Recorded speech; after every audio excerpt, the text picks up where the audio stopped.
번째 시간 카르페 디엠을 하려고 합니다. 오늘도 우리 형제자매들과 함께 이런 주제들을 나눌 때 어떻게 하나님을 믿고 어떻게 살아야 되는 것인지 함께 고민하고 또 찾아가는 시간 되게 축복해 주옵소서. 예수님 이름으로 기도합나이다. 아멘.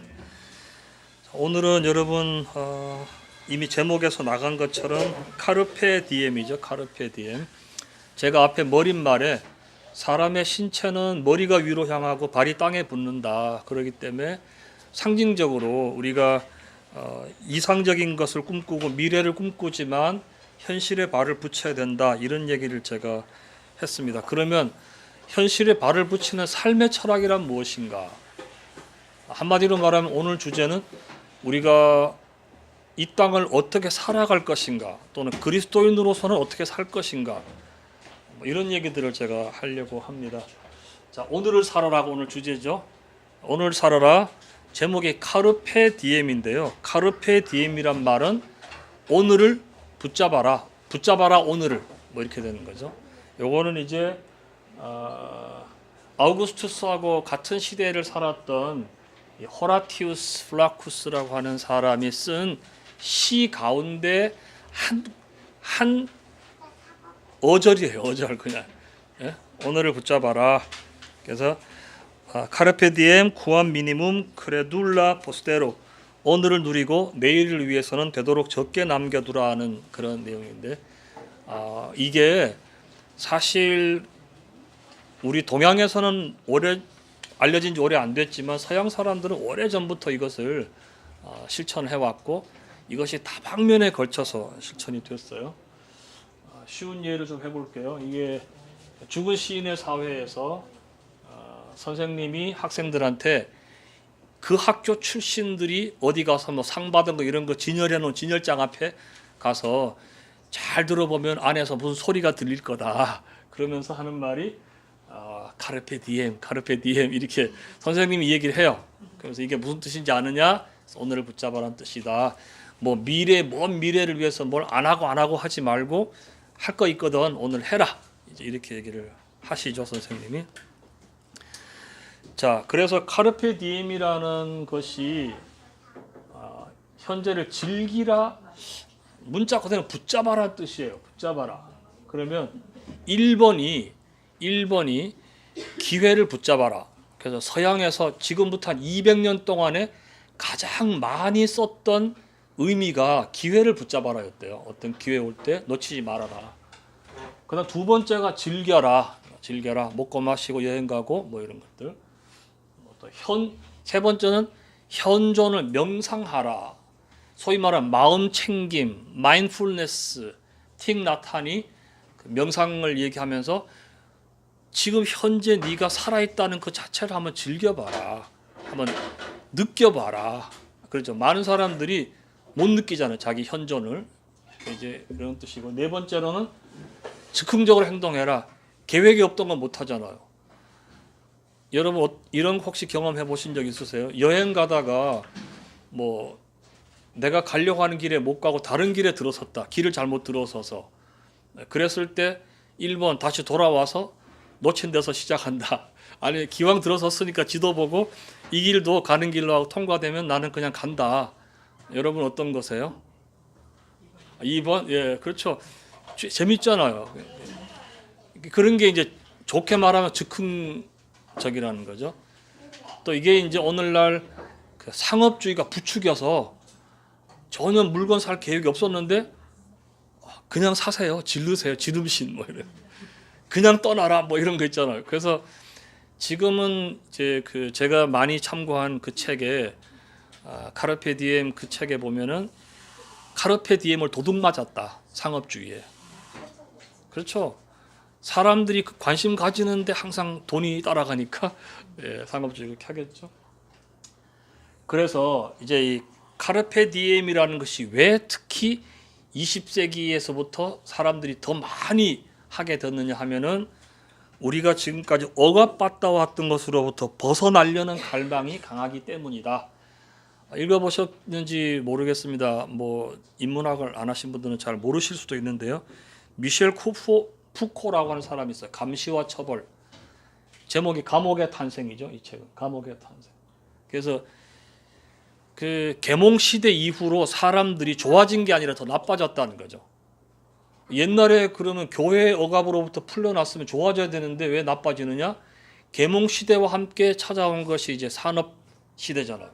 그러니까 옛날에는 시계를 보고 사는 습관이 안 돼 있는데 산업 사회가 되면서 시간에 맞춰 살아야 돼. 노동자는 근로 시간에 도착하지 않으면 처벌을 받게 되고 이런. 그래서 이 계몽 시대 이후로 유럽은 다시 훈육 사회가 되었어요. 이렇게 살아 규범을 주면서 이대로 살아야만 돼. 규격품. 근데 그렇게 보면은 제가 이런 글들을 보면 사실 중세 때가 더 행복하지 않았나 그런 생각이 들어요. 시계 없이 그냥 살면 되니까 좀 늦어도 되고 뭐 놀아도 되고 그리고 보니까 뭐 춤도 많이 추고 살았더라고요 고대. 그래서 어느 다리 위에서 유트레이트 그 다리 위에서 사람들이 춤을 너무 열심히 추다가 다리가 무너져서 200명이 빠지기도 하고 막 그랬더라고요. 하여튼 고대 세계 나름대로도 재밌게 살았는데 갈수록 시간에 쫓기면서 또 시간표대로 행동해야 된다는 그런 부담감 속에서 사람들이 벗어나려고 했던 것이 아닌가. 푸코 얘기를 빌리면 교도소, 병원, 학교, 노동 현장, 회사, 군대 이런 데서 이제 시간표로 사람들을 통제해 왔고 이 뿌리는 수도원이다. 딱 정확하게 일어나고 정확하게 움직이는 그 수도원의 시간표를 빌려와서 이 계몽주의자들이 이런 걸 활용했다 이렇게 얘기를 해요. 근데 인제는 어때요? 인제는 학교에서 하라는 대로 수능하고 회사에서 하라는 대로 수능해야만 내 미래가 보장되는 게 아니고 이제는 학교에서 미래의 내 직업을 찾아주지도 못하고 내가 평생 직장이라는 개념을 이제 가질 수도 없고 노동시장이 굉장히 유연해지고 그래서 이제는 수능하기보다는 차라리 내가 말을 안 들어야 좋은 것이 아닌가. 그러니까 요즘에 퇴사에 대한 책들이 굉장히 많아요. 퇴직하고 이렇게 하라. 그런 것들이 다 이런 심리를 이용하는 거죠. 자, 그래서 카르페 디엠을 즐거움이란 차원에서 볼 때는 네 가지 요소가 있는데 하나는 흥, 신명이라는 거죠. 신명, exuberance. 두 번째는 flow, 몰입이에요. 세 번째는 wonder, 뭔가 뭐 너무 놀랍다, 경이 이런 거고요. 네 번째로는 집단 황홀경. 이것이 이제 오늘을 즐기는 네 가지 방식이래요. 그러니까 흥이 없는 사람은 여기서 일단 4분의 1은 없어. 흥이 없는 사람. 예? 1유형, 6유형 이런 사람들은 재미없어요. 자, 경이. 이거 뭡니까? 칼 세이건. 칼 세이건이 코스모스 만든 거죠. 정말 고전적인 건데 이 칼 세이건 자체가 굉장히 경이 그런 걸 강조하는 그런 집안에서 자라났다 그러더라고요. 주의 손가락으로 만드신 주의 하늘과 주께서 베풀어 두신 달과 별들을 내가 보오니 우주를 볼 때 경이를 느끼잖아요. 요 칼 세이건이 한 말이 아니고 이건 제가 집어넣은 겁니다. 또 여러분 이것만 보시고 칼 세이건은 그렇게 말했다 그러지 마세요. 제가 왜 이걸 집어넣냐면 유대인들이 아이들한테 창세기 1장을 가르칠 때요. 어디 초점을 맞추냐 하면 경의에 초점을 맞춰요. 이걸 지성적으로 비판할 수 있잖아요. 그죠? 이거는 옛날 얘기인데 할 수 있는데 그게 아니라 아이들에게 하나님이 이렇게 만드셨어. 첫째 날 이렇게 놀라움을 집어넣어 주는 거죠. 사실 우리가 창세기 1장을 대할 때 거기서부터 출발해야 돼요. 거기에 수많은 우리가 이성적으로 따질 요소도 있고 다 있지만 제일 먼저는 우주에 대한 경의. 왜냐하면 고대인들이 그 경이로움에서 출발을 했기 때문에. 그렇죠. 우리가 나비를 봐도 참 경이롭잖아요. 경이롭죠. 벌을 봐도 경이롭죠. 진짜 벌들 뭐 저는 연구도 많이 안 한 사람이지만 그 말벌을 일벌들이 죽이는 거 혹시 들어보셨어요? 어떻게 죽이는지? 말벌이 일벌집 속에 들어가면요. 그 벌통 속에 들어가면 죽어요. 이 벌들이 달라붙어 갖고 날개를 막 치면서 열을 내요. 그래서 쪄 죽여요. 그래서 맨 안쪽에 붙어 있는 벌도 굉장히 내상을 많이 입지만 그래도 걔는 이제 말벌은 또 죽는 거예요. 왜냐하면 일벌들하고 견디는 온도가 다르대요. 걔네들이 자기 열을 내갖고 쪄 죽인. 그런 거 어떻게 알았을까요? 진짜 경이롭죠.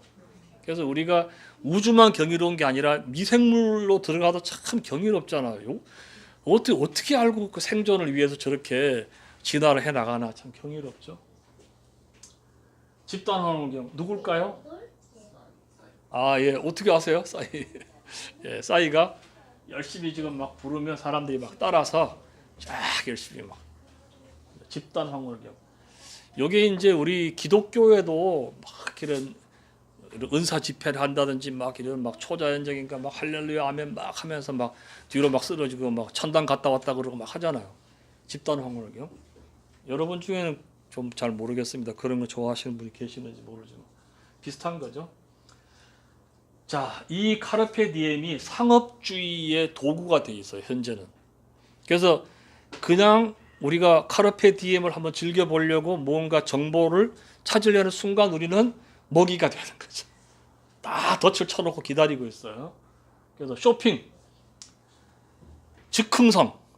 옛날에는 뭘 사려면은 어디 가야 되고 뭐 또 날씨가 뭐 흐리면 못 가고 이제는 온라인으로 이제 특히 모바일로 중국에서 좀 이따 광군제 얘기하겠습니다만 중국은 PC 시대를 거치지 않고 바로 모바일 시대로 갔어요.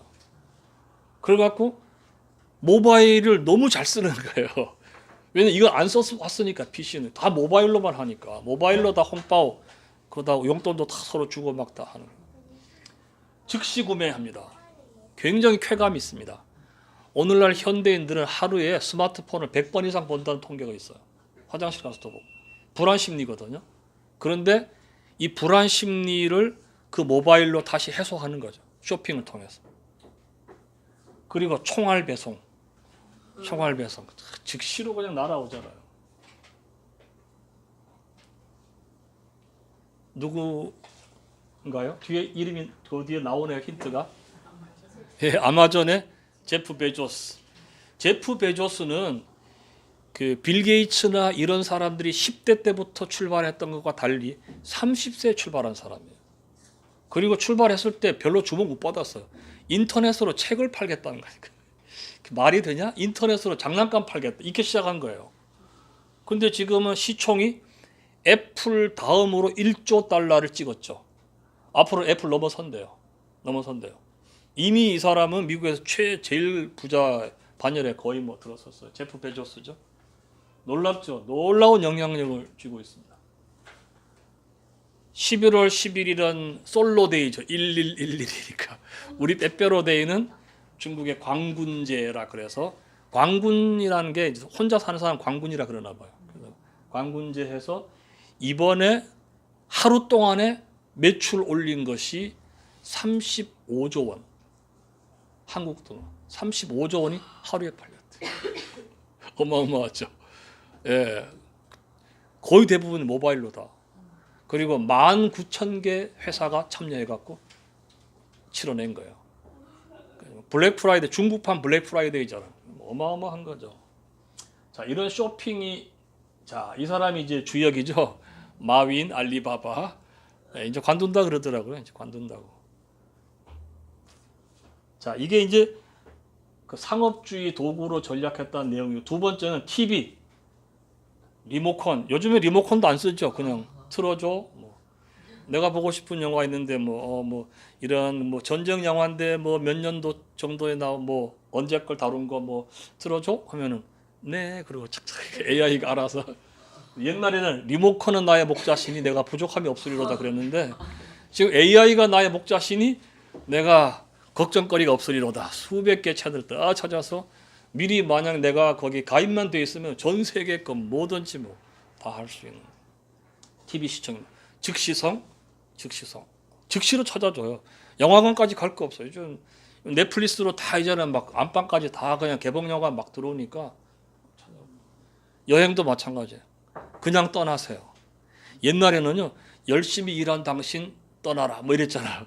휴가 개념이에요. 이제 그게 아니고 여행 떠나라. 특히 요즘에는 워킹 할리데이로 일도 하면서 해외 여행도 즐길 수 있는. 왜냐면 뭐 어디든지 간에 워킹 할리데이 비자 막 3개월 주고 하니까 사람들이 이제는 가서 즐길 수 있죠. 더 나아가서 어때요? 이제는 이런 그 인터넷을 통해서 일하실 수 있는 분들은 어느 곳에 머무를 필요 없죠. 그러니까 아무 나라나 살고 싶은 대로 애들 키우기 좋은 대로 뭐 내가 여행 가기 좋은 대로 그런 나라 가서 있으면서 내가 살면 되니까 여행이라는 거는 이제 신노마드 시대가 되어서 이런저런 이유로 이제 여행이 굉장히 많아진 자기 개발 뭐 당신 책을 한번 내보세요. 뭐 버킷리스트 내 생애 책 한 권 내기 뭐 이런 거 또는 뭐 요리해 보세요. 뭐 자격증 따보세요. 뭐 온갖 막 그래가지고 막 사람들이 그런 걸 통해서 이제 오늘을 붙잡아야 되겠다. 너무 늦기 전에. 특히 이제 요즘에 조기 퇴사 이런 게 많으니까 내가 제2의 인생을 뭐 할 거냐. 돈도 벌고 취미 생활도 하고 해보자. 이렇게 해서 이제는 카르페 디엠이 상업주의의 도구로 전락을 했다는 거고요. 그럼 카르페 디엠의 뿌리는 뭐냐? 카르페 디엠의 뿌리는 죽음입니다. 죽음. 여기 라틴어로 메멘토 모리라고 썼는데 메멘토 하면은 기억하라 모리 죽음을 메멘토 모리예요. 이게 중세 때부터 시작됐습니다. 13세기에 패스트가 돌 때 사람들은 나이와 상관없이 언제 죽을지 모르게 된 거예요. 그러니까 죽음이라는 게 너무 가까이 있고 그러다 보니까 어떻게 하면은 내가 살아있는 오늘을 내가 보람있게 살 것인가를 사람들이 생각할 수밖에 없었죠. 그래서 이제 이렇게 해골 갖다 놓는 거. 예. 자, 죽음을 생각할 때 카르페 디엠의 뿌리는 인간의 유한성이라는 말씀을 제가 드립니다. 인간이 너무 유한하니까 정해져 있어 죽을 날이. 그러니까 그 전에 우리가 잘 살아야 되겠다는 건데요. 제일 극단적인 얘기는 오늘이 내 인생 마지막 날이라면 뭘 할 건가? 그거부터 생각하는 거죠. 차참이자매 오늘 인생의 마지막이야. 이제 오늘 11시까지만 시간 줄게요. 이제 밤 11시 되면 죽어야 되면은 뭘 해보고 싶어요? 노 코멘트. 다 대답 안 할 거래요. 강사님 한번 해보세요. 뭐 할 거? 11시에 죽는다. 11시까지 하나만 딱 한다 그러면 뭐 하나만. 아, 부모님께 이런 효도하는 아들이죠. 놀라운 아들이 있으시네. 집사님 뭐 하실 것 같아요? 생각은 해본 적 없지만 지금 가족들 모여서 예, 아무 일 없는 것처럼 예, 행복하게 식사 한번 그냥 식사 뭘로 하실 것 같아요? 뭐 생각나는 식당이 있어요. 아 그래? 저는 원래 얼핏 떠오르는 게 노랑통닭인데 기름에 튀기지 않아서 맛있습니다. 세상 거 아 한우 최상 거 프라임 미트도 예. 아 그래 저한테 조금 나지. 프라임 밋, 프라임 밋. 두 번째는요 6개월 정도 시간이 남았다면입니다. 6개월 시한부로 인생을 산다면 뭘 해보고 싶나? 뭐 이런 거죠 뭐. 예? 모건 프리먼하고 누구죠? 잭 니콜슨하고 둘이가 이제 떠나는 거죠. 떠나서 다 가봐요. 뭐 바오밥 나무도 가보고 사파리에 이런 것도 하고 뭐 멋있게 버킷리스트. 뭐 한국에도 버킷리스트 엄청 유행했죠 한때. 지금도 뭐 아마 사람들이 뭐 할 거예요. 요게 여러분이 딱 결심하는 순간 이제 상업주의의 먹이로 바로 전락을 하십니다. 자, 세 번째. 어제 나는 죽었고 오늘 다시 태어나면 약간 어려운 얘기인데요. 인생을 수많은 죽음의 연속이라고 볼 때 이제 내가 다시 태어났다면 지금 뭐 할 건가? 또 오늘 죽고 다시 내일 내가 태어난다면 오늘 뭐 할 건가? 이렇게 해서 죽음과 탄생을 자꾸 반복하는 이걸 해본다는 거죠. 바울도 그랬잖아요. 나는 날마다 죽노라. 그 어제 내가 아니다. 저도 가끔씩 그런 생각을 해봐요. 내 마음속에 청소년 때 내가 있고 청년 때 내가 있고 뭐 이렇게 몇 개의 내가 있는 걸 알거든요. 그러면 그때 나는 분명히 지금의 나는 아니더라고요. 그래서 내가 가끔씩 그때 나에게 얘기해 주기도 하고 그래요. 또 그때 나로부터 충고 듣기도 하고. 근데 이제 이게 더 잘게 자르면 오늘 죽고 내일 다시 태어난다면 이런 식으로. 네 번째는 반드시 후회할 거라면 올바른 선택을 해야 된다. 이게 무슨 얘기냐면 빅터 프랭클이라고 제가 자주 소개해드리는 그 심리학자가 계십니다. 이분이 벤자민 프랭클인데요. 빅터 프랭클. 제가 잘못 썼네요. 빅터 프랭클 이분이 쓴 책에 그 의미 치유 로고테라피라고 하는 것이 있는데요. 이분이 이제 그런 얘기를 했죠. 분명히 내가 오늘 딱 죽었어. 죽으면 야, 내가 그렇게 살지 말았어야 된다라고 분명히 후회할 것이 있다 이거예요. 그러면 그 후회할 거를 내가 고치면 되는 거죠. 지금 다시 고쳐 사는 것이 중요하다. 그런 얘기를 하고요. 또 한 가지는 이제 그 니체가 말하는 건데요. 같은 삶이 영원히 반복된다고 생각해 봐라. 예를 들면은 내가 이제 죽었어. 그러면 죽었다 다시 태어나면은 절대로 새로 못 사는 거야. 옛날에 살았던 것처럼만 살아야 돼. 이거를 영원히 반복한다고 생각할 때 마음속에 짚히는 게 있을 거다. 어떻게 살아야 되는지. 그래서 영원 회귀를 생각해 보라. 참 좋은 것 같아요. 참 좋은 생각 같아요. 하나님이 주실 수 있는 벌이 있다면 이게 제일 큰 벌 아닐까요? 네가 살던 대로 내가 100만 번 반복시켜 줄게. 이거 영원히 살고 싶지 않아요. 그렇게 그죠? 예, 그런 니체. 그다음에 이제 마지막에는 완전히 다시 태어나서 제2의 인생을 산다면 어떻게 살고 싶니? 우리 늘 말하는 이거죠. 그래서 이분은 이 6개를 죽음의 주사위라는 걸로 얼개를 만들어서 책에 나와요. 이렇게 해서 요거를 똘똘 말아갖고 다음에 주사위가 되잖아요. 그럼 그걸 매일 굴려보래요. 굴려서 나오는 대로 그렇게 살아버려요. 오늘 1번이 나오면 1번으로 살고 6번 나오면 6번으로 살고 이렇게 죽음의 주사위를 굴려보라. 나중에 제가 이거 드릴게요. 예, 한번. 무기형은 누구신지 6유형이요? 아니면 6번. 6번. 6번 유형 애니그램. 애네는 6번 유형. 예, 6번 아니시잖아요. 저는 아닌데 예. 안정감이 중요하거든요. 그렇죠. 예, 힘들겠죠. 오늘 제가 저기 7유형 얘기 좀 잠깐 했는데. 자, 카르페 디엠이라고 하는 것에 그림자와 빛이 있다. 교재에 나올 겁니다. 포모라는 게 있는데 포모는 fear of missing out이라는 거예요. 뭐냐면 남들은 다 누리는데 혹시 내가 그걸 못 누리면 어떡할까라는 두려움이라는 거예요. 그래서 특히 1980년대 이후에 태어난 그 Y세대의 특징은 약속을 정확하게 안 한대요. 오늘 어디 모임이 있고 뭐 어디 어느 장소에 모임이 있는데 정확하게 한 분이 웃고 계세요. 정확하게 시간 약속 안 하고 전화 오면은 내가 가서 연락할게 이렇게 얘기하는 거죠. 왜냐하면은 그 시간 되기 전까지 더 좋은 일이 생기면 그거를 내가 해야지. 왜 미리 약속을 해서 거기 끌려다녀.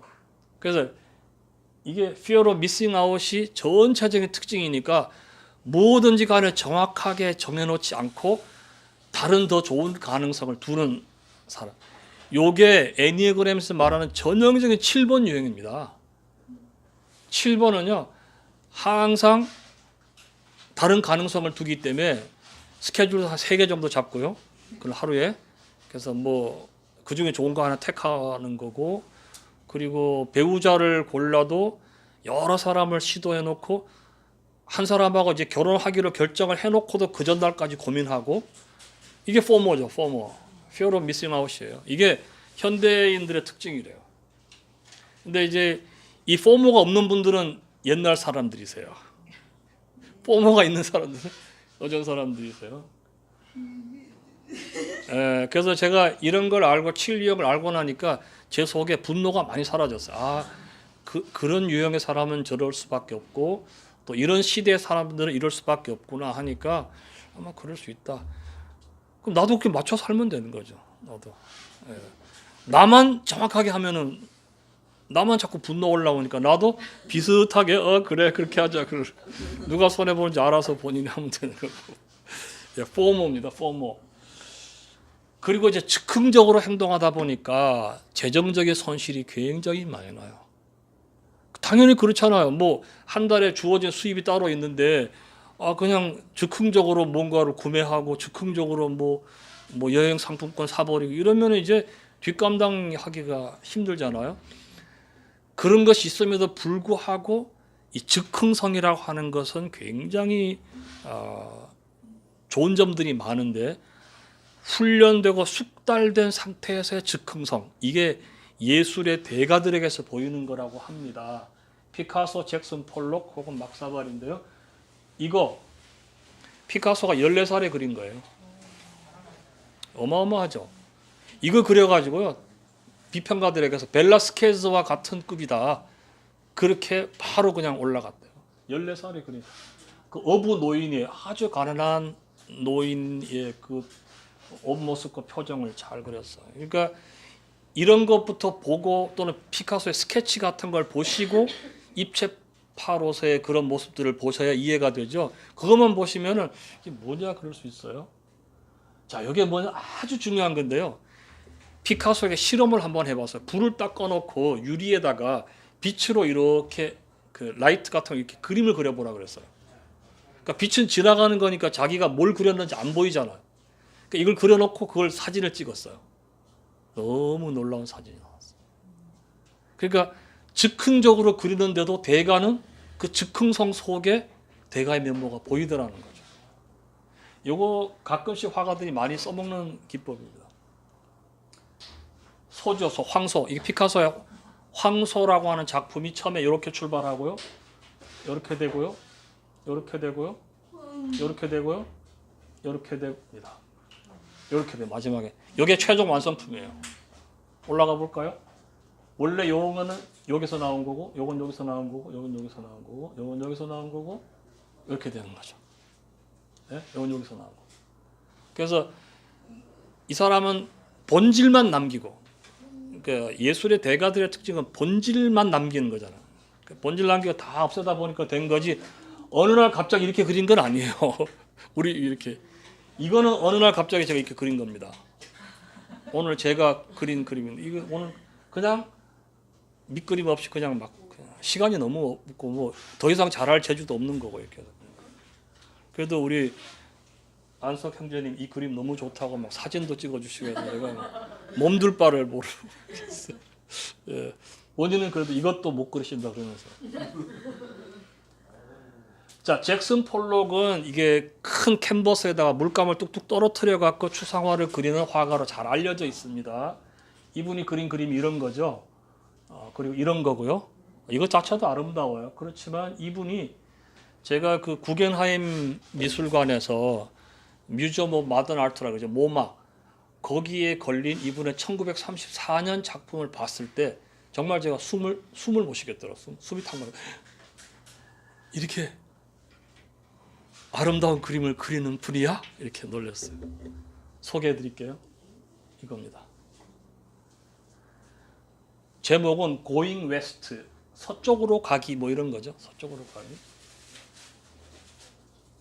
어때요? 뭐 보는 관점에 따라 다르겠지만 저는 지금 봐도 가슴이 막 뛰어요. 예, 부정맥이 막 옵니다. 가슴이 너무 좋고. 예? 치료가 됩니까? 뭐라고 얘기했어요? 모르겠어요. 아, 예, 좋고, 예. 치료가 필요하다고. 맞아요. 정말 제가 이 그림 너무너무 좋아하는 그림 중에 하나. 사람따라 다르죠. 어떻든 그래서 요런 정도의 구상은 참 좋은 것 같아요. 추상으로 가버리면 참 제가 못 따라가겠는데 구상 여기까지는 좋지 않다. 너무 멋있어요. 요거는 막사발이라는 겁니다. 막사발. 막사발이 그 우리 조선시대 도자기예요. 그냥 서민들이 쓰는 거예요. 보시다시피 모양도 울퉁불퉁, 유약도 막 빠져나오고 뭐 굽도 뭐 형편없고 그러잖아요. 막사발. 이게 뭐예요 도대체? 이거 뭐 이상한 것도 들어있고. 근데 이 막사발을 일본에서는 26점을 소장하고 있는데 다 국보입니다. 은그릇에 모셔놓고 있대요. 제가 그 도자기 하시는 분에게 한번 들었거든요. 일본의 그 도공들은 물레를 하루에 뭐 1000번 찬다 그러더라고요. 물레 찬다 그러더라고요. 그분은. 그만큼 엄청 노력을 해요. 우리 한국 사람이 못 따라갈 정도래요. 근데 1000번을 차도 이건 안 나온다는 거예요. 그래서 자기들이 하는 말이 그 왜 우리는 노력하는데 안 되느냐? 우리는 노력을 의식적으로 하는 최고까지 가지만 이분들은 무의식에서 무심코 하니까 무심코 하기 때문에 의식의 통제를 벗어난 상태에서 만들기 때문에 완전한 작품이 나오는 거다. 이게 뭐가 안 나온다는 얘기죠. 저도 몇 번 해보면 나올 것 같은데. 그렇죠. 바로 그런 거예요. 아까 우리가 그 피카소 황소 그거 뭐 나도 하겠네 뭐 이거보다 뭐 나을 게 뭐 있어요. 그래서 외람된 얘기로. 근데 그래서요. 제가 다 소개를 못 했는데 그 독일의 그 도자기 협회 그 유명한 분이 그런 얘기를 했어요.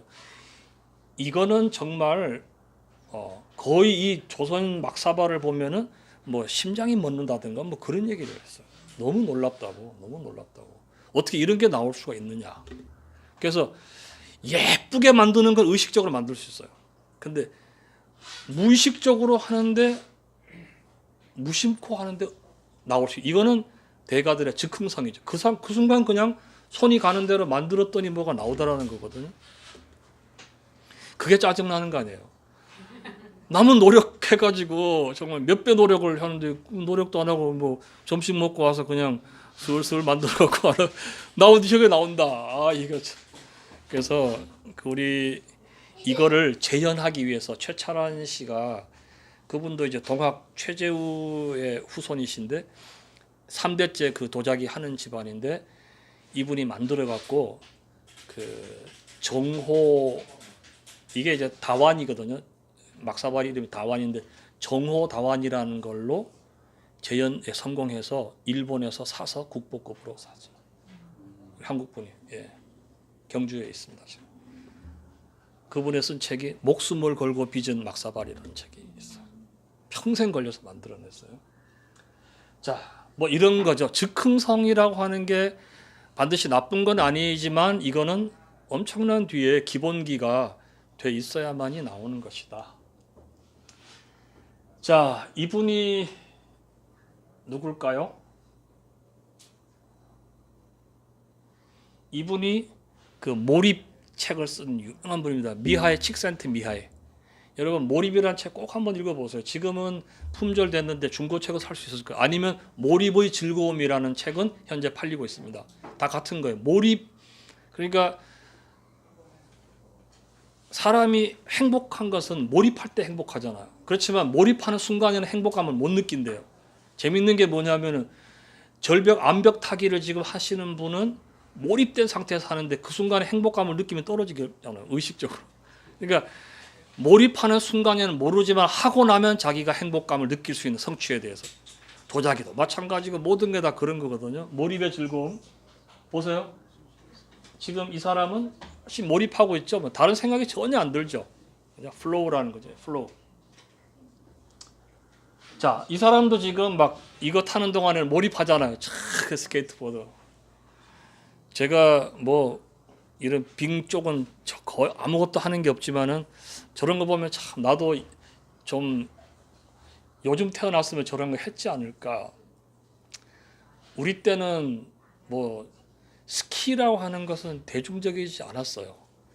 그냥 기껏 해야 겨울에 어른 강에 가서 스케이트 타는 정도로 그렇지 뭐 이렇게 이거 저거 근데 저거 되게 어렵대요. 사실 되게 어렵. 근데 저거 이제 몰입하잖아요.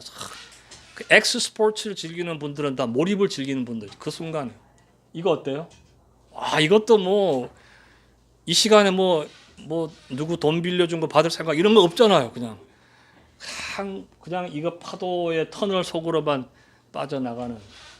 이건 또 어떻게 찍었나 몰라. 멀리서 망원으로 찍었는지 하여튼 쫙 몰입하는 순간이죠. 몰입입니다. 몰입.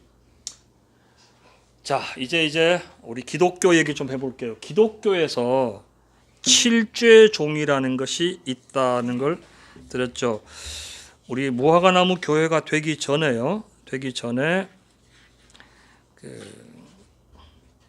우리가 작은 채플이라는 채플로 모일 때 제가 했던 설교입니다.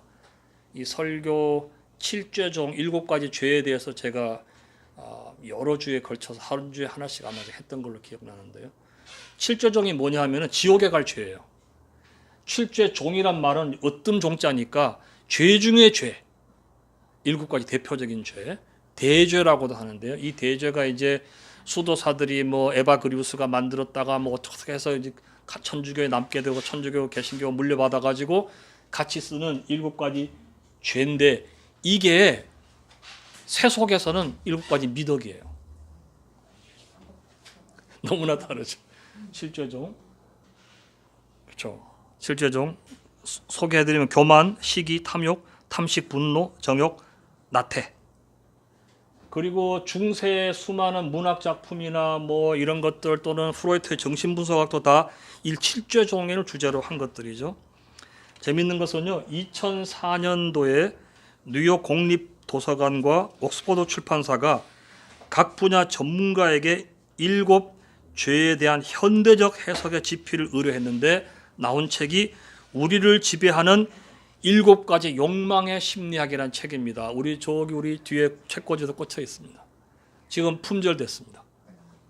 저도 다 못 구하고 한두 권은 재본해갖고 저 소장하고 있습니다. 지금은 중고 책도 못 구합니다.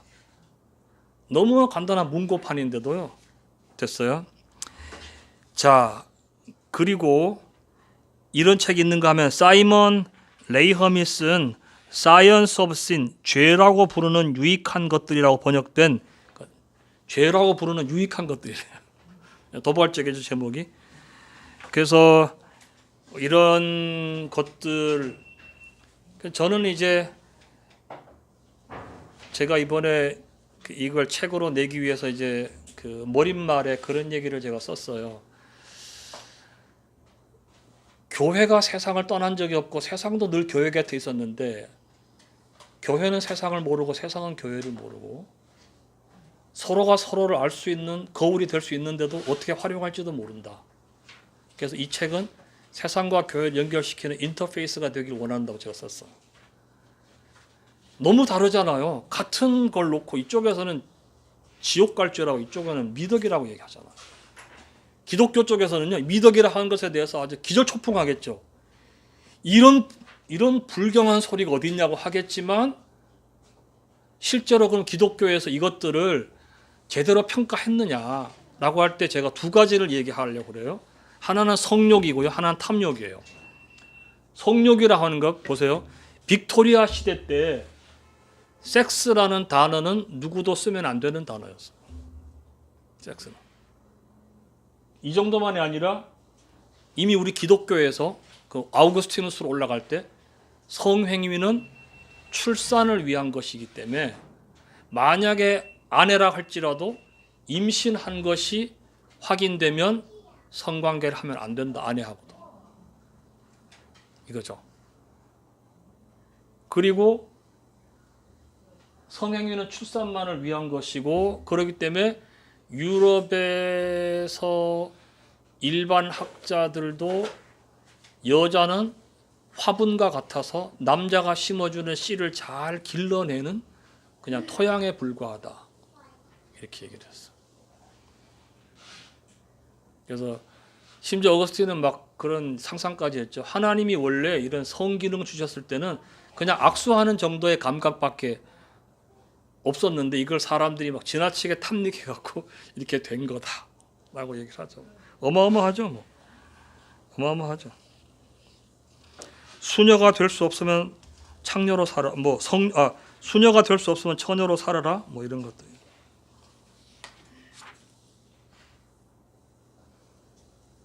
토마스 아퀴나스도 성욕이 번식을 위한 도구여야 한다는 데는 변함이 없었어요. 프로이트가 이렇게 말했습니다. 상대방을 타락한 사람으로 여기는 관념은 남성의 쾌락을 위해 필수적이다. 프로이트에게는 기본적으로 성이 당사자나 상대방에게 타락한 것으로 간주가 됐어요. 그래서 성은 너무 혐오스러워서 실행에 옮기지 못하거나 하녀처럼 남성의 행위를 심미적으로 비판할 수 없는 여성과의 성행위를 통해서만 남성에게 만족을 줄 수 있다고 얘기를 했습니다. 언제 시간이 되시면 혹시 마사 너스바움이라는 분의 이름을 기억하시고 그분의 책이 나오면 한번 여러분이 참고해 보세요. 사회운동가인데요. 책은 조금 어렵지만 어떻든 굉장히 날카로운 얘기를 많이 하고 있어요. 마사 너스바움인데요. 이 사람은 여성을 성의 도구로만 보는 7가지 특징을 말했습니다. 소위 말하는 성적 대상화죠. 그러니까 이히운트 두가 아니고 이히운트 딩이죠. 나와 너가 아니라 나와 그것이죠. 요즘에 우리 한국에도 막 그 자기와 헤어지자고 할 때 막 그 사람을 죽여버리고 그런 사람 있잖아요. 그 뭐냐면 상대방을 대상으로 보는 거죠. 자기를 충족시키는 물건이에요, 물건. 이히운트 두가 안 되는 거죠. 우리 한국에서 지금 교회든 일반 뭐 가정이든 학교든 빨리 가르쳐야 되는 것이 너나 그 사람이나 사람이다. 이거부터 가르쳐야 돼요. 여기서부터 출발해야 됩니다. 출발하면 그런 짓을 안 합니다. 그런데 PC방에서 막 얼굴을 30군데나 찔러 죽였다 그러잖아요. 그게 뭐냐 하면요. 그 순간에는 찢어버리고 싶은 그림에 불과한 거예요. 그 사람 얼굴은. 사람이 아니에요. 대상이거든요. 분노의 대상에 불과한 거죠. 그래서 심각하게 성적 대상화가 이루어지는 것이죠. 그러면 탐욕은 어떨까요? 탐욕? 프로메티우스라고 하는 사람이 쓴 사이코마키아, 우리 한글로 아직 번역은 안 돼 있습니다. 거기 보면 이제 7 죄악에 대해서 썼는데 유럽에서 1000년 이상이나 명저로 이것이 평가되어 온 거예요. 거기 보면은 이 검속, 검약이라는 탈을 쓰고 탐욕이 활동을 합니다. 참 재밌죠. 여러분 뭐 안 쓰고 그런 사람 볼 때 저분 참 낭비하지도 않고 참 잘 산다고 보잖아요. 그런데 사실은 그게 아니라 속에 탐욕이 더 강하게 들어있다. 이걸 이제 비판하는 그런 내용이 되겠습니다. 종교개혁. 막스 베버는 프로테스탄티즘의 윤리와 자본주의 정신에서 말한 것처럼 개신교가 자본주의 모체가 됐습니다. 개신교가. 그래서 그 책 저도 읽어봤는데 그 책 내용은 그거예요. 가톨릭 국가는 못 살고 프로테스탄트 국가는 잘 산다. 이유가 뭔지 아느냐 해갖고 시작해요. 개신교는 부추긴다는 거죠. 탐욕을 부추겨요. 검소하고 절약하고 살아라는데 그럼 남는 잉여 자본은 어떡할 거예요? 이거? 그러니까 그거를 탐욕을 부추기는 거죠. 자, 뭐 어떻든 간에요. 그래서 니체가 1882년에 신은 죽었다 얘기했죠. 우리가 맥락을 다 빼고 신은 죽었다 그러면 어이구 니체 요놈의 말로 신성모독. 신은 죽었다는 말 자체가 수많은 오해를 불러일으켰지만 그 핵심이 뭐냐면은 신에게 의지했을 때 중세 천년 동안 나아진 게 뭐가 있느냐. 인간은 자기 의지로 문제를 해결하고 문제를 발견하고 해야 된다. 그 얘기를 하려는 거죠. 그 얘기를. 왜냐하면은 종교인들일수록 하나님이 알아서 해주십시오라고 얘기하고 인간의 책임 영역에 대해서도 회피하는 경향이 있잖아요. 니체가 그걸 지적을 하는 거죠. 그래서 니체는 인간이 스스로를 완성하는 힘이 욕망과 시기와 증오라고 얘기하고요. 이건 제 견해입니다. 공산주의 혁명도 저는 이 3가지의 바탕을 둔 권력투쟁이라고 보는 사람이에요. 넘어갈게요. 자, 1987년에 나온 영화 월스트리트라는 영화가 있죠. 이 월스트리트 영화에서 주인공 고든 게코, 마이클 더글라스가 주연했죠. 우리 한국에서도 종종 TV 드라마로 한 번씩 외화로 보여줍니다. 이게 월스트리트라고 하는 이것이 그냥 영화인데 이것이 실제 그대로 거의 비슷하게 일어난 것이 리먼 브로더스 사건이에요. 그러니까 완전히 그냥 기업 사냥꾼 한 명이 계속 이렇게 월가를 막 움직이고 막 교란시키고 막 그렇게 하는 거거든요.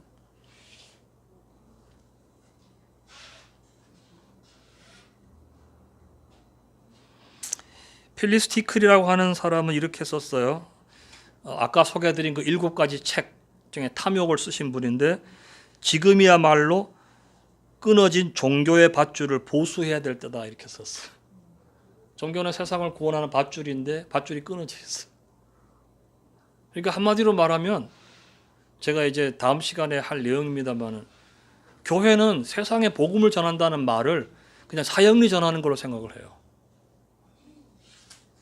그래서 한 번에 끝나는 걸로 생각을 하고 두 번째로는 교회의 언어로 신앙을 소개하려고 하는데 그게 아니라 세상의 언어로 복음을 소개해야 진짜로 세상이 복음을 들을 수 있죠. 그러니까 세상의 언어로 얘기하려면 세상을 알아야 됩니다. 제가 했던 이번에 강의 전체는 다 세상의 언어로 하려고 노력을 했던 부분들이 많이 들어있어요. 예. 탐욕도 욕심 부리지 말라. 욕심은 잉태한 즉 죄를 낳고 죄는 사망을 낳는다. 성경 얘기입니다. 이 얘기를 리먼 브로더스 사건 갖고 얘기하면 훨씬 더 잘 전달이 되겠죠. 예. 이게 이제 그 영화에 나오는 내용이에요. 오늘날 이 천민자본주의를 벗어나려는 움직임들은 다 부자들이 지금 많이 저걸 하잖아요. 그 기부를 많이 하잖아요. 네. 통계를 제가 거기다 썼는데요. 1998년도에 미국의 10억 달러는 노동자 2만 명이 평생 버는 돈이었어요. 그런데 미국에서 이런 10억 달러를 가진 사람이 과거에 얼마 없었는데 82년도에는 23명밖에 없었어요. 그런데 99년도에는 132명이 됐습니다. 그러면 거의 100명가량이 늘어났는데 100명가량이 늘어났다는 것은 2만 명의 노동자가 평생 벌 돈이, 그러니까 200만 명의 노동자가 평생 벌 돈이 사라진 거예요. 일반인들은 그렇게 큰 돈을 생각을 하지 않고 살기 때문에 그렇지만 통계가 말해주는 것은 가면 갈수록 일반인들은 거지가 돼가고 부자는 어마어마한 부자들은 더 많이 늘어나는 이 구조를 개선하기에는 빌 게이츠나 워렌 버핏 같은 사람이 그냥 던져놓는 돈, 기부하는 돈 가지고는 뭐 해결할 수 없이 계속해서 부자는 더 많이 10억 달러짜리 부자들이 계속 늘어나고 있다. 이거를 그러면 교회는 어떻게 할 건가? 교회는 휴거 준비나 하고 있을 건가? 어차피 망할 세상이니까. 그죠? 이걸 우리가 좀 다루자는 거예요. 순례자인가 거주자인가? 전통적으로 우리 기독교는 존 번연의 철로 역정을 많이 읽습니다. 철로 역정은 성경 다음으로 많이 읽힌 고전 중에 고전이죠. 또 우리 은퇴하신 이동원 목사님은 여기 꽂히셔갖고 또 이제 거기 뭐 기도원 쪽에 다 철로 역정을 중심으로 한번 해놓고 막 하셨잖아요. 철로 역정 강의 많이 하세요. 대표적으로 우리 한국에서 복음주의, 보수주의는 철로 역정 인생관입니다. 다시 말할게요. 성경 다음으로 철로 역정이 뭡니까? 크리스찬이 천국 가기까지 겪는 함정과 이런 것들 다 겪고 마지막에 천국 들어가더라 그 얘기잖아요. 이따가 순례자야. 정신 잘못 차리면 빠져. 그러니까 순례자야, 순례자. 예? 자, 성경 다음으로 철로 역정이 많이 읽혀졌다는 것은 기독교에 관심 가지는 사람들에게 가장 많이 소개된 인생관이 바로 순례자 인생관이라는 거죠. 우리 대한민국도 그렇고 전 세계적으로 마찬가지예요. 순례자예요, 순례자. 이것과 반대되는 개념은 거주자입니다. 왜 우리가 순례자로만 생각하냐? 여기가 우리가 지금 살고 있는 곳이야. 여기 관심 가져야 돼. 이게 이제 네덜란드의 신학자 아브라함 카이퍼가 대표적인 사람인데요. 이 사람은 신학자이자 언론인이자 국회의원이자 네덜란드 수상까지 지냈어요. 제 교재에다 그 썼습니다만 이분이 그 국회에다가 노동자들의 노동 환경에 대한 그거를 지금 개선하자고 법을 제정을 하면서 성경책을 꺼내서 야고보서 5장을 읽었어요. 들으라 부한자들아 너희에게 임할 고생으로 말미암아 울고 통곡하라. 이렇게 써놓고는 연설을 시작했어요. 만약 내가 이런 말을 했다면 여러분들의 귀에는 급진적으로 이거 혁명적으로 들렸을 것이고 누군가는 당연히 반대했겠지만 이 말은 우리 주님의 사도가 기록한 것입니다. 이렇게 얘기를 하면서 그렇다면 감히 그리스도가 노동자의 편을 들지 않았다고 말할 수 있겠습니까? 이렇게 얘기했어요. 아브라함 카이퍼가 제일 좋아하는 성경 구절이 요한계시록에 세상 나라가 우리 주와 그의 그리스도의 나라가 되어 그가 세세토록 왕노릇 하시리로다. 그러니까 세상 나라가 망하고 없어지는 게 아니라 세상 나라가 다 그리스도께 복종해야지 왜 망할 거라고 그냥 내버려 두느냐. 망할 거라고 내버려 두니까 계속 망하는 쪽으로 가지 않느냐. 적극적으로 그리스도가 통치하시도록 해야 된다. 소위 말하는 요즘의 세계관을 얘기하신 초창기가 아브라함 카이퍼예요. 유명한 분입니다. 자, 이 아브라함 카이퍼가 가지고 있었던 이런 낭만적인 생각을 같은 네덜란드 신학자인 그 클라스 스킬더라는 사람이 정면 도전하면서 뒤집어서 그렇게 낙관적으로 생각하지 마라. 세상은 죄로 가득 찼기 때문에 그 세상과 더불어 투쟁하고 변혁시키지 않으면 안 된다라고 그리스도와 문화라는 책을 써서 했습니다. 저는 아브라함 카이퍼와 스킬더 양쪽을 다 좋아하는 사람인데 우리 여러분들 좀 소개해드리고 싶어요. 자, 이게 이게 철로 역정의 사파죠. 그림이죠. 보따리 하나 지고 여행자가 보따리가 크면 안 되죠. 무거워서. 그러니까 다 지고. 저는 아직 그 산티아고 순례자의 길 campo de 스텔라까지 뭐 가는 거 아직 꿈도 못 꾸고 있습니다만 거기 갔다 오신 분 얘기를 간접적으로 들었는데요. 정말 단촐하게 짐을 꾸리고 갔는데 그게 뭐 굉장히 하여튼 뭐 굉장히 멀잖아요. 그래서 들고 갔던 디지털 카메라도 무거워서 다시 본국으로 보내버렸어요. 여기 아주 소형 카메라도 무겁더래요. 가는데. 그러니까 뭐 그런 얘기 뭐 에베레스트 올라갈 때 뭐 산소통을 빼놓고 산소통 무거워서 도저히 안 되기 때문에 어쩔 수 없이 무산소로 간다. 그런 등산가들이 있죠. 마지막에 정말 다 구찬대다. 다 그거 하나도 무게가 되니까 당연히 이렇게 하는 게 옳겠죠. 순례자가 잘못하면 길을 잃게 돼 있어요. 이런 거 지팡이 하나만 짚어야 돼. 자, 내비게이션도 없어. 이렇게 가야 돼. 그렇다면 오늘이라고 하는 이것은 우리에게 어떤 날인가? 성경에 말하는 오늘 제가 교환에 썼습니다. 내일 일을 자랑하지 말라. 내일 일을 염려하지 말라. 오늘 가족과 더불어 즐겁게 지내라. 선행할 기회가 오늘 주어진다면 오늘 해라. 알고도 행치 않은 것은 죄다. 야고보가 얘기를 했어요. 찾다 보니까 오늘이라는 영화가 있더라고요. 제가 이걸 못 봤어요. 송혜교가 주연했는데 그 내용 주제는 용서라는 내용이래요. 자기 약혼자를 청년 하나가 오토바이로 쳐서 죽였는데 그 청년을 용서를 하고 나서 그리고 나서 이제 이 사람은 다큐멘터리 작품을 찍고 있었는데 어느 날 자기 약혼자를 사고로 죽인 그 사람의 근황을 알게 되고 너무나 후회를 했다. 내가 너를 너무 쉽게 용서해서 사람을 죽이게 됐구나. 뭐 이렇게 얘기를. 그게 내용이래요. 저는 아직 영화를 안 봤기 때문에 여러분도 혹시 한번 보실 수 있으면 오늘이라는 영화를 보면 좋을 것 같아요. 오늘 우리가 어떻게 살 것인가. 이게 영화의 내용이라 그러는데요. 송혜교. 여기까지 오늘 하면 제 강의는 끝이 납니다. 교화는 굉장히 긴데 강의는 그렇게 길지 않았어요. 질문 있으면 질문 좀 하시죠. 혹시 있으십니까? 질문?